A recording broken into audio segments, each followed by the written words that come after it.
दोस्तों, आज जो मूवी हम आपको एक्सप्लेन करने वाले हैं वो एक सुपर नेचुरल हॉरर मूवी है। इस मूवी का नाम है द अदर्स। ये आपको एक ऐसी दुनिया में ले जाएगी जो किसी के भी यकीन से बाहर है। सन 2001 में रिलीज होने वाली इस मूवी की IMDb रेटिंग है 7.6। अब आपके और सस्पेंस के बीच से हटकर हम आपको सीधे मूवी की स्टोरी पर ले चलते हैं। लेकिन आगे बढ़ने से पहले इस वीडियो को लाइक और चैनल को सब्सक्राइब करना मत भूलना। दोस्तों, फिल्म की शुरुआत वर्ल्ड वॉर 2 के बाद 1945 के टाइम से होती है, जहां न्यू जर्सी के एक कैसल में ग्रेस अपने 2 बच्चे एन और निकोलस के साथ रहती है। उसके पति चार्ल्स 1.5 साल पहले जंग में गए थे, लेकिन अब तक लौटे नहीं हैं। एक सुबह अचानक ग्रेस चीखती हुई नींद से उठकर बैठ जाती है। उसका गला सूख रहा है। ऐसा लगता है जैसे उसने कोई बुरा सपना देखा हो। तभी बाहर उस कैसल की तरफ 3 लोग आते हुए दिखाई देते हैं। वो दरवाजे पर दस्तक देते हैं। ग्रेस दरवाजा खोलती है। उनके बताने से पहले ही वो समझ जाती है कि ये लोग यहाँ काम की तलाश में आए हैं। दरअसल ये मिल्स, टर्टल और लीडिया हैं। मिल्स तीनों की अगुआ है। टर्टल एक बूढ़ा और मिल्स एक अधेड़ उम्र की औरत है। लीडिया एक लड़की है, लेकिन वो बोल नहीं सकती। ग्रेस टर्टल को गार्डनर का काम देती है और मिल्स और लीडिया को घर के काम समझाने लगती है। ग्रेस उन्हें बताती है कि घर में फोन, रेडियो वगैरह कुछ नहीं है, क्योंकि उसे शांति पसंद है। इसके साथ ही घर में बिजली भी नहीं होती, क्योंकि वॉर के दौरान जर्मन अक्सर लाइट काट देते थे। इसलिए अब उन्हें बिजली के बगैर रहने की आदत पड़ चुकी है। ग्रेस बताती है कि घर में 50 दरवाजे हैं, जिनकी 15 चाबियां हैं। वो मिल्स को आगाह करती है कि वो काम करते वक्त एक कमरा बंद करने के बाद ही दूसरा कमरा खोले, ताकि कहीं से भी घर में रोशनी ना हो। दरअसल ग्रेस के बच्चे एन और निकोलस दोनों फोटो सेंसिटिव हैं। ये एक ऐसी बीमारी है जिसमें सूरज की रोशनी आने पर त्वचा पर एलर्जी हो जाती है। लाल लाल निशान पड़ जाते हैं। मरीज का गला सूखने लगता है और कई बार उसका जीवन खतरे में पड़ जाता है। अब ग्रेस लैंप जलाती है और मिल्स को अपने बच्चों से मिलवाने ले जाती है, लेकिन उससे पहले वो सारी खिड़कियों पर पर्दे लगवाती है, ताकि रोशनी की एक भी किरण घर में ना आए। बच्चे मिल्स से पूछते हैं कि क्या वो उसकी नई नैनी है, तो ग्रेस के इशारे पर मिल्स उन्हें बताती है कि हाँ, वो उनकी नई नैनी ही है। मिल्स जल्दी ही बच्चों से घुल मिल जाती है। एक रोज सुबह ग्रेस बच्चों को पढ़ा ही रही होती है कि वो एन की कहानियों और हरकतों से तंग आकर उसे म्यूजिक रूम में जाकर पढ़ने को कहती है। निकोलस को अकेले कमरे में डर लगता है, लेकिन ग्रेस उसे एक क्रॉस देती है और कहती है कि जब भी उसे डर लगे तो वो इस क्रॉस को अपने हाथ में दबाकर ईश्वर को याद करे। उसका डर दूर भाग जाएगा। वक्त बीतता है और इसी बीच एक रोज ग्रेस नाश्ता बनाते हुए मिल्स को बुलाती है और उस पर शक जताते हुए कहती है कि उसने नौकरों के लिए जो इश्तेहार दिया था वो तो अभी तक पोस्ट बॉक्स में ही पड़ा है। आगे ग्रेस कहती है कि जब ये इश्तेहार छपने के लिए प्रेस तक पहुंचा ही नहीं, तो तुम्हें कैसे पता चला कि हमें नौकरों की जरूरत है और तुम लोग यहाँ तक कैसे पहुँच गए। मिल्स ग्रेस से कहती है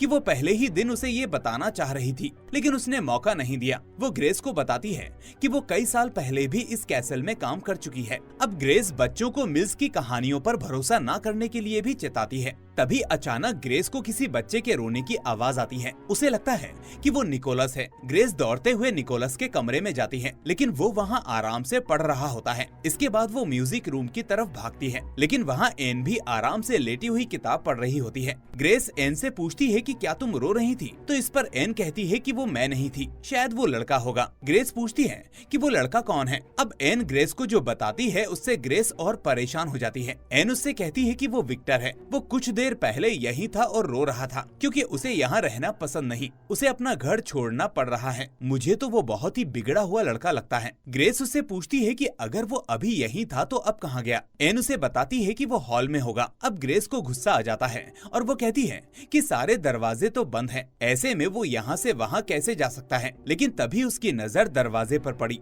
और दरवाजा खुला था। अब ग्रेस मिल्स, लीडिया और टर्टल को बुलाकर खूब डांटती है। वो सोचती है कि उन तीनों में से ही किसी ने दरवाजा खुला छोड़ दिया होगा। रात को जब एन और निकोलस खाना खाते हैं, तो निकोलस एन से कहता है कि खाना खाते हुए पढ़ना मना है। एन उससे पूछती है कि मॉम को कौन बताएगा, तुम या फिर ये। तो वो अपने बगल में देखती है, जहाँ एक लड़के का साया नजर आता है। निकोलस एन से पूछता है कि क्या तुमने सच में विक्टर को देखा है, तो एन कहती है कि हाँ। निकोलस उससे पूछता है कि क्या वो लड़का भूत है, तो वो कहती है कि नहीं, भूत सफेद कपड़े पहनते हैं। निकोलस उससे कहता है कि मुझे भरोसा नहीं होता। तभी एन चौंक कर निकोलस के पीछे देखती है। निकोलस भी पीछे मुड़ता है और अंधेरा देखकर डर जाता है। अब रात को दोनों सोने की तैयारी कर रहे होते हैं। तभी एन निकोलस को जगाती है। निकोलस उससे पूछता है कि उसने खिड़की के पर्दे क्यों हटाए, तो एन कहती है कि ये उसने नहीं बल्कि विक्टर ने हटाए हैं। वो पूरी रात ऐसा ही करता रहता है। इसके बाद वो किसी से बात करती है। निकोलस को किसी की आवाज आती है, लेकिन वहाँ कोई नहीं दिखता। निकोलस को लगता है कि एन ही शायद दो तरह की आवाजें बनाकर उसे डराने की कोशिश कर रही है। वो एन से कहता है कि मुझे डराना बंद करो। एन कहती है कि वो मैं नहीं हूँ बल्कि विक्टर है। अब विक्टर की आवाज आती है जो एन से लड़ रहा होता है कि वो उसका बिस्तर छोड़ दे, लेकिन एन कहती है कि ये उसका बिस्तर है और वो उसकी शिकायत अपनी मॉम से करेगी। निकोलस एन से एक बार फिर से कहता है कि वो इस तरह की आवाजें बनाकर उसे ना डराए। अब एन झल्ला जाती है और वो विक्टर से कहती है कि तुम मेरे भाई का गाल छूकर अपनी मौजूदगी का एहसास कराओ। तभी एक हाथ निकोलस के गाल को छूता नजर आता है। निकोलस डर से चीखने चिल्लाने लगता है। पूरा कैसल निकोलस की आवाज से गूंज जाता है। ये सुनकर ग्रेस डरकर वहाँ दौड़ी चली आती है। निकोलस ग्रेस से एन की शिकायत करता है, लेकिन एन ग्रेस से कहती है कि उसने निकोलस को नहीं डराया, उसका गाल विक्टर ने छुआ है। ग्रेस गुस्से में एन को बहुत डांटती है और उसे माफी मांगने के लिए कहती है, लेकिन एन माफी मांगने से मना कर देती है। इस पर ग्रेस एन को 3 दिन तक सीढ़ियों पर बैठकर बाइबल पढ़ने का हुक्म सुनाती है। ग्रेस खाली वक्त में घर के कामों में बिजी रहती है। इसी बीच वो कमरे में बैठकर कढ़ाई कर रही होती है कि उसे छत से एक तेज आवाज आती है। ग्रेस को लगता है कि शायद छत पर लीडिया है। वो मिल्स से कहती है कि वो लीडिया को समझाए कि वो ऊपर शोर ना करे। तभी छत का झूमर हिलने लगता है। लीडिया का नाम लेते ही गुस्से में मिल्स बाहर जाने लगती है और उसकी नजर खिड़की पर पड़ती है। लीडिया तो मिल्स के साथ बाहर खड़ी थी, तो फिर छत पर कौन था? ग्रेस तेजी से बाहर आती है और सीढ़ियों पर बैठी एन से पूछती है कि क्या उसने भी शोर सुना है। एन मना कर देती है। वो एन से पूछती है कि क्या वहाँ अभी कोई था। इस पर एन कहती है कि मैं आपको नहीं बताऊंगी, क्योंकि जब मैंने आपसे कहा कि यहाँ कोई है तो आपने मुझे सजा दे दी। अब ग्रेस उससे कहती है कि मैं सच जानना चाहती हूँ, क्या यहाँ कोई है? तो एन जंक रूम की तरफ इशारा करके कहती है कि वो वहाँ है। अब ग्रेस तेजी से जंक रूम की तरफ जाती है। वहाँ सारा सामान सफेद कपड़ों से ढका होता है। ग्रेस को वहाँ कई लोगों की आवाजें आती है। वो डर की वजह से वहाँ रखे सभी सामान के कपड़े उतार फेंकती है। तभी उसे मिरर में दरवाजा हिलता हुआ नजर आता है। वो भागते हुए बाहर आती है और एन से पूछती है कि वो लोग कहाँ गए। एन बताती है कि वो लोग अभी यहाँ से गए हैं, आपने उनको देखा नहीं। तभी एक औरत की आवाज आती है, ये घर बहुत डरावना है, मैं यहाँ से जा रही हूँ। तभी एन कहती है कि वो लोग यहाँ सब जगह हैं। वो कह रहे हैं कि ये घर उनका है और जल्दी ही वो यहाँ के सारे पर्दे हटा देंगे। तभी मिल्स आकर ग्रेस को शांत होने के लिए कहती है। ग्रेस कहती है कि 5 साल तक मैंने नाजियों को घर में नहीं घुसने दिया, लेकिन अब ये घर में घुसकर हमें परेशान कर रहे हैं। मिल्स कहती है कि ये उसका वहम है, ये घर बहुत पुराना है, यहाँ के पाइपों और दीवारों तक से आवाजें आती हैं। ग्रेस मिल्स को यकीन दिलाने की कोशिश करती है कि उसने कुछ लोगों की आवाजें सुनी हैं। तभी एन एक स्केच लेकर वहाँ आती है, जिसमें विक्टर और उसके मॉम डैड समेत एक बूढ़ी औरत बनी होती है। उनके ऊपर एक नंबर लिखा होता है। एन बताती है कि उसने इनमें से जिसको जितनी बार देखा है उसका नंबर स्केच पर लिख दिया है। वो बताती है कि उसने बूढ़ी औरत को सबसे ज्यादा 14 बार देखा है। एन ग्रेस से कहती है कि यही बूढ़ी औरत सबसे ज्यादा खतरनाक है, जो हम पर नजर रखती है और हर वक्त मुझे अपने पास बुलाती है। ग्रेस एन को डांटती है और कहती है कि अब वो ये कहानी बनाना बंद करे, लेकिन एन कहती है कि वो हमारे बारे में और भी बहुत कुछ पूछती है। विक्टर तो उसे चुड़ैल कहता है। अब ग्रेस गन निकालकर अपने नौकरों से घर की तलाशी लेने और पर्दे हटाने के लिए कहती है। इसी तलाशी में ग्रेस को कुछ बहुत पुरानी तस्वीरें मिलती हैं। वो एन के स्केच से तस्वीर में मौजूद लोगों की शक्ल मिलाने की कोशिश करती है। तभी ग्रेस को वहाँ एक बहुत पुराना फोटो एल्बम भी नजर आता है। वो देखती है कि उस एल्बम में जितने भी लोगों की फोटो लगी हैं, उन सबकी आंखें बंद हैं। तभी वहाँ मिल्स आती है और ग्रेस उससे पूछती है कि फोटो में ये सब लोग सो क्यों रहे हैं। तो मिल्स बताती है कि ये मुर्दों की एल्बम है। दरअसल पिछली सदी में जो लोग मर जाते थे, उनके रिश्तेदार उनकी फोटो खींच लेते थे ताकि तस्वीरों के जरिए उनकी यादें जिंदा रह सकें। ग्रेस मिल्स से उस एल्बम को फेंक देने के लिए कहती है। उस रात ग्रेस फायरप्लेस के पास बैठी होती है, तो वहाँ मिल्स को भी बुलाती है और उससे पुराने वक्त के बारे में बात करती है। मिल्स उसे बताती है कि कभी उस घर में 15 नौकर थे, लेकिन बाद में केवल 2 ही रह गए। ग्रेस इसकी वजह पूछती है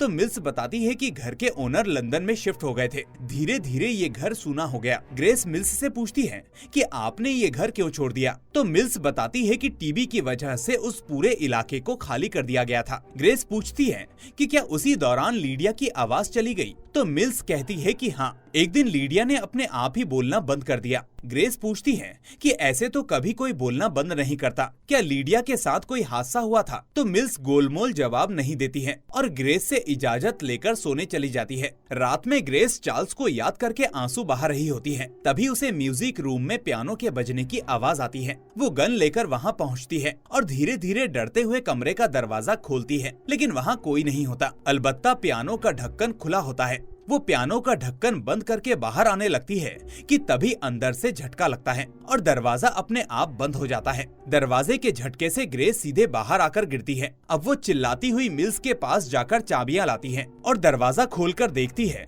तो पियानो का ढक्कन फिर से खुला हुआ होता है। ग्रेस बहुत डरी हुई होती है। वो मिल्स से कहती है कि यहाँ हमारे अलावा भी कोई है और वो इंसान नहीं है। मिल्स उसे शांत करने के लिए उसे दवा खिलाती है। ग्रेस अब और रिस्क नहीं लेना चाहती। वो मिल्स से कहती है कि वो अब पास के गांव में जाकर चर्च के फादर को यहाँ बुलाएगी। मिल्स ग्रेस को रोकने की बहुत कोशिश करती है, बाहर की ठंड और कोहरे का हवाला देती है, लेकिन वो नहीं रुकती। ग्रेस बाहर आकर देखती है कि टर्टल गार्डन में काम कर रहा होता है। ग्रेस उसे वहाँ कब्रिस्तान ढूंढने को कहती है। टर्टल उसे कहता है कि वो वहाँ लगातार काम कर रहा है, उसने तो कोई कब्र वहाँ नहीं देखी। ग्रेस उसे कहती है कि पेड़ पौधे बड़े हो गए हैं, ध्यान से देखो, हो सकता है कि यहाँ कोई ऐसा परिवार दफनाया गया हो जिसके बच्चे का नाम विक्टर हो। अब मिल्स टर्टल के पास जाती है और उससे कहती है कि ग्रेस को लगता है कि ये घर हॉन्टेड है। टर्टल कहता है कि क्या उसे यानी ग्रेस को वहाँ से जाने देना सेफ होगा, तो मिल्स जवाब देती है कि इस कोहरे में ग्रेस बहुत दूर नहीं जा पाएगी। तभी मिल्स को एक पत्थर दिखता है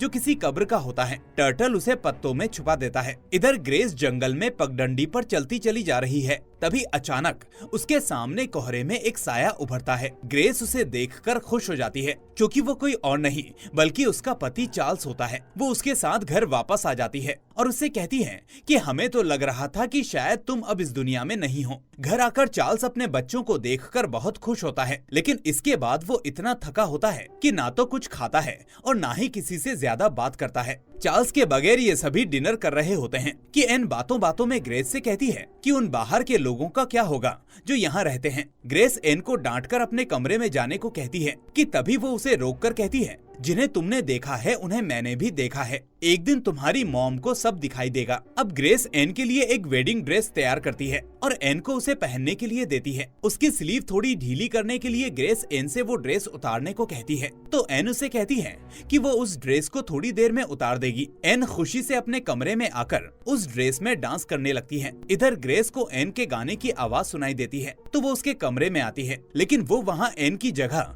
किसी बूढ़ी औरत को वो ड्रेस पहने हुए पाती है। वो उससे पूछती है कि तुमने मेरी बेटी को क्या किया है और उस पर हमला कर देती है। ग्रेस उसका गला दबा रही होती है, लेकिन जब निकल भागने की कोशिश में एन के चेहरे की जाली हट जाती है तो ग्रेस के होश उड़ जाते हैं। वो तो एन ही होती है। अब एन ग्रेस से डर जाती है। वो उसके पास नहीं आती। उसे डर है कि कहीं ग्रेस उसे मार ना डाले। वो अपने कमरे में आकर निकोलस से कहती है कि मॉम पहले की तरह पागल हो गई थी। इसी बीच चार्ल्स ग्रेस को बताता है कि उसे वापस जाना होगा। वो दरअसल अपने परिवार को गुड बाय करना चाहता है, इसलिए उनसे मिलने आता है। ग्रेस उससे कहती है कि अब तो जंग खत्म हो चुकी है, फिर तुम कहाँ जा रहे हो? तो वो कहता है कि जंग खत्म नहीं हुई है। ग्रेस उसे रोकने की कोशिश करती है और इसी बीच इमोशनल होकर चार्ल्स और ग्रेस उस रात बहुत नजदीक आ जाते हैं। सुबह जब ग्रेस की आंखें खुलती हैं, तो चार्ल्स वहाँ नहीं होता। अचानक उसे एन के चिल्लाने की आवाज आती है। वो दौड़कर उनके कमरे में जाती है तो एन और निकोलस दोनों बेड के पास नीचे बैठे होते हैं। दरअसल किसी ने खिड़कियों के पर्दे हटा दिए होते हैं। बच्चों को ठीक से कुछ भी दिख नहीं रहा होता। ग्रेस उन्हें एक काले कपड़े में लपेटकर बाहर लाती है और बोर्ड वगैरह लगाकर एक अंधेरी जगह बनाकर उन्हें उसके बीच बैठा देती है। अब वो मिल्स से कहती है कि किसी ने घर के पूरे पर्दे हटा दिए हैं। मिल्स कहती है कि उसे ये मालूम है। वो टर्टल से इस बारे में पूछती है, लेकिन वो कहता है कि किसी को ये करके क्या मिलेगा। मिल्स कहती है कि शायद कोई इस घर में रोशनी करना चाहता है। अब ग्रेस कहती है कि कोई मेरे बच्चों को मारना चाहता है, लेकिन मिल्स उससे पूछती है कि आपको क्यों लगता है कि वो मारे जाएंगे? ये भी तो हो सकता है कि वो ठीक हो जाएं। अगर आप उन्हें रोशनी में नहीं लाएंगी तो पता कैसे चलेगा कि वो ठीक हो गए। उसकी इस बात से गुस्साई ग्रेस मिल्स से कहती है कि वो पर्दे ढूंढने जा रही है, लेकिन उसके पास चाबी नहीं होती। वो गन लेकर मिल्स के पास पहुंचती है और उससे कहती है कि वो उसे चाबियां दे दे। जब वो चाबियां नहीं देती तो ग्रेस मिल्स पर गन तान देती है और कहती है कि मुझे आपके यहाँ आने का इरादा पता है। आप लोग इस घर पर कब्जा करना चाहते हैं जो मैं नहीं होने दूंगी। चाबियां दीजिए और यहाँ से दफा हो जाइए। मिल्स, लीडिया और टर्टल तीनों घर से बाहर निकल आते हैं। मिल्स दोनों से कहती है कि मेरे सब्र का बांध टूट रहा है, कब्र का पत्थर सामने लाने का वक्त हो चुका है। इधर ग्रेस पर्दे ढूंढ रही है। वो सारी अलमारियों से कपड़े और दूसरे सामान निकाल निकाल कर फेंकती है। इस शोर शराबे की आवाज से परेशान होकर निकोलस एन से कहता है कि मॉम क्या कर रही हैं। एन लापरवाही से कहती है कि मॉम पागल हो गई हैं। दोनों में नोकझोंक होती है और एन खिड़की खोलकर पाइप के सहारे नीचे उतर जाती है। वो कहती है कि वो अपने डैड को ढूंढने जंगल जा रही है। निकोलस भी उसके साथ आ जाता है। उधर घर में पर्दों की तलाश में जुटी ग्रेस को एक तकिए के नीचे से दिसंबर 1891 में खिंची एक फोटो मिलती है। इस फोटो को देखकर ग्रेस के पैरों तले जमीन खिसक जाती है। ये फोटो मिल्स, टर्टल और लीडिया की थी। ये तीनों मरे हुए थे। इधर अपने डैड की तलाश में जंगल में निकले एन और निकोलस एक कब्र पर पहुंचते हैं। कब्र पर लिखे नाम को देखकर एन की आंखें चौड़ी हो जाती हैं। वो डर जाती है क्योंकि इस पर मिल्स का नाम लिखा होता है। तभी निकोलस के पीछे एन को मिल्स, टर्टल और लीडिया तीनों खड़े नजर आते हैं। मिल्स एन और निकोलस की तरफ बढ़ते हुए कहती है कि मुझे लगता है तुम ठीक हो गए बच्चों। तभी एन चिल्लाते हुए निकोलस को चेताती है कि उनके पास मत जाना, वो भूत हैं। अब निकोलस और एन दोनों डर के मारे वापस घर की तरफ भागने लगते हैं और घर पहुंच जाते हैं। वहां दीवार पर ही ग्रेस हाथ में बंदूक लिए खड़ी होती है। वो सामने से चले आ रहे मिल्स, टर्टल और लीडिया पर गोली चला देती है, लेकिन गोलियों का इन तीनों पर कोई असर नहीं होता। मिल्स कहती है कि वो तीनों टीबी की वजह से मर चुके हैं। ग्रेस तेजी से घर के अंदर घुसकर दरवाजा लॉक कर देती है। मिल्स, लीडिया और टर्टल के साथ घर के बाहर खड़ी उन्हें अंदर आने देने के लिए कहते हैं, लेकिन ग्रेस बच्चों को ऊपरी मंजिल पर छुपाकर मिल्स से कहती है कि हमें अकेला छोड़ दो। इस पर मिल्स उसे समझाती है कि हमें इंसान और आत्माओं यानी जिंदों और मरों को एक साथ रहना सीखना होगा। ग्रेस उससे कहती है कि अगर तुम सब मर चुके हो तो हमें छोड़ दो। तो मिल्स का जवाब होता है कि हम तो आपको छोड़ भी दें, लेकिन वो आपको कभी नहीं छोड़ेंगे। जो यहाँ जबरदस्ती रह रहे हैं वो आपको ढूंढ लेंगे। ग्रेस पूछती है कि वो कौन है, तो मिल्स कहती है कि वो बाहर वाले। इस बीच एन निकोलस को लेकर अलमारी में छुप जाती है, जहाँ उन्हें आवाज आती है कम विद अस, यानी मेरे साथ आओ। अचानक से अलमारी का दरवाजा खुल जाता है और बाहर वही बूढ़ी औरत खड़ी होती है जिसका स्केच एन ने पहले बनाया था। निकोलस और एन चीखते हैं। उनकी आवाज सुनकर नीचे ग्रेस डर जाती है। मिल्स कहती है कि उन लोगों ने आपको ढूंढ लिया है, अब हम कुछ नहीं कर सकते। अब आपको ऊपर कमरे में जाकर उन लोगों से बात करनी होगी। अब ग्रेस अपने हाथ में क्रॉस थामकर धीरे धीरे उस कमरे में जाती है। वहाँ 5 लोग एक टेबल पर बैठे होते हैं। वही स्केच वाली बूढ़ी औरत कागज पर पेन घुमाते हुए एन और निकोलस से पूछ रही होती है कि तुम रो क्यों रहे हो बच्चों, बताओ इस कमरे में तुम्हारे साथ क्या हुआ था। निकोलस एन को कुछ भी बताने से मना करता है, लेकिन एन कहती है कि अगर हम इन्हें सब कुछ बता देंगे तो ये हमें छोड़ देंगे। इसके बाद वो उस बूढ़ी औरत के कान में जाकर बताती है कि हमें उस तकिए से बहुत डर लगता है। क्या तुम्हारी मॉम ने तकिए से मुंह दबाकर तुम्हें मार दिया था? तो तुम यहाँ क्यों हो बच्चों?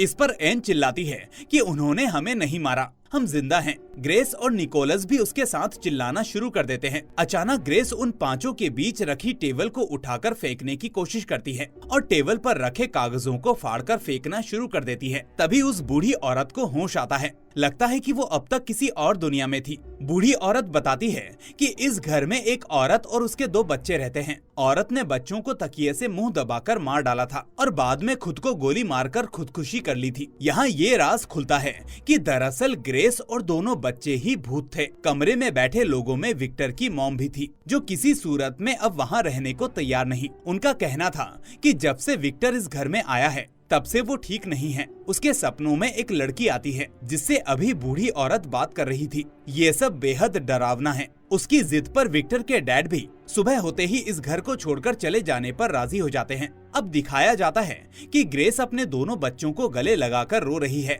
उसे सब कुछ याद आ चुका है। वो अपने बच्चों को सब कुछ बता रही होती है। वो कहती है कि मैंने तुम दोनों को मार दिया। इसके बाद राइफल लगाई और अपने सिर पर गोली मारकर खुद को खत्म कर लिया। आगे ग्रेस कहती है, लेकिन तभी मुझे बेडरूम से तुम्हारे हंसने की आवाज आई। तब मैं कमरे में आई तो तुम दोनों तकिए से खेल रहे थे, जैसे कभी कुछ हुआ ही नहीं। मुझे लगा कि ईश्वर ने मुझे एक बार फिर से मेरे बच्चे वापस लौटा दिए हैं और मैंने तय कर लिया कि अब मैं हमेशा तुम्हारी एक अच्छी माँ बनकर रहूंगी। पूरी बात सुनाने के बाद वो कहती है कि अब जबकि हम सारी सच्चाई जानते हैं तो इन सब बातों का कोई मतलब नहीं। तभी मिल्स वहाँ आती है और ग्रेस से कहती है कि लीडिया ने भी उससे आखिरी बार यही सवाल किया था जब उसे पता चला था कि हम सब मर चुके हैं। वो आखिरी बार था जब उसने बात की थी। फिर मिल्स ग्रेस से कहती है कि ये परिवार कल इस घर से जा रहा है, लेकिन इसके बाद यहाँ कोई और आएगा। कभी हम इंसानों को महसूस कर पाएंगे और कभी नहीं। और वो ग्रेस के लिए चाय बनाने चली जाती है।